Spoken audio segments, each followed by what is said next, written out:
Assalamu alaikum warahmatullahi wabarakatuhu ko salminde e juurade e yafnade e wiide alhamdulillahi bil alamin en garti kadi e windande men hande e ko ɗo gaccirno ɗon windande nde ayqashun ko hen keɓɗa allif mbiɗa goo jubriyaɗo ko ɗon keɓɗa sappo gafɗo keɓɗa temedere shintoyɗo piccuɗo keɓɗa ujunere innira ayqashun ujunere e temedere e sappo e gotel janguɗa bakarun ba o ko ɗiɗi kef ko nogas ara ko temed ɗiɗi innira bakarun janguɗa jalasun jatungu tati lam capantati sinara temed tati ɗum tungira ayqashun heɓi ɗon karfeje nayyi allif jubriya gaf toɓɓuɗo shintoyɗo piccuɗo rewi hen ko bakarun tati keɓɗa ɗon a heɓi jibruba a heɓi kef a heɓi ara jalasun tati ngari ɗon jatungu lam sinara ayde ndeke nde ɗo windande wotere sappo ma jalti wadde abajada ma woɗɗoyi kadi a andi ayqashun ko ɗon gowuji goni bakarun ɗiɗi ko ɗon woni jalasun tati ko ɗon woni hande noon jangen nayyi woni damatun joyi wona hanasun wadde jange ɗiɗi ni beele gandal mon yawa hande oɗon janga del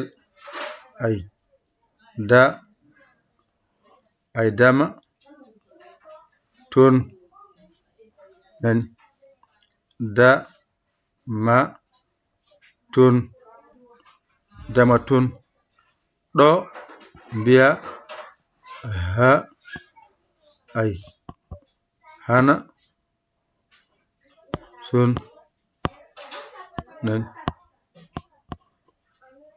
ɗo woni ha na sun ɗum ɗo joni ɗone mbaɗa dani yenne mbawa ɗum sendude kalɗo jimi del ko nayyi limata nani kalɗo jimi mim capannayyi limata nani nayyi capannayyi kala jimi ta jorɗo ko temen nayyi limata ta saqiru noon o ta saqiru o ko joyi o limata nani mbawa teskade mon moƴƴi ko ta jorɗo o woni temen nayyi mimo woni capanɗe nayyi del woni nayyi ta saqiru ko joyi firata no ha saqiru ni ha saqiru e ta saqiru nandi ko limata ko joyi nani joyi limata juburna nunarak so rendi ko capanɗe joyi limata ayi zone endu ko temedde joyi limata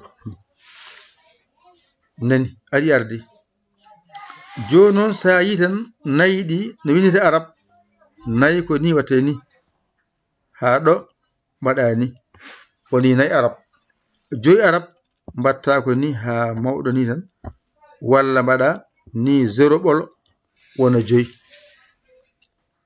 ɗum ɗo kadi damatun tati keɓima hanasun tati keɓima ngal ɗo alluwal en jangi hen karfeje jeegom damatun del waylatako ko non wayata. Mim mimarak ko 40. ta jorɗo e joɓurta 400. ta saqiru ko 5. he mawɗo he saqiru nandi ko 5 e ta saqiru. joɓurna nunarak so rendi kañumne ene lima 50. hon endu ene lima 100. damatun 444. hanasun 555. kayde jangonɗo mbason jiiɓade ɓallo on jangde man yaawa.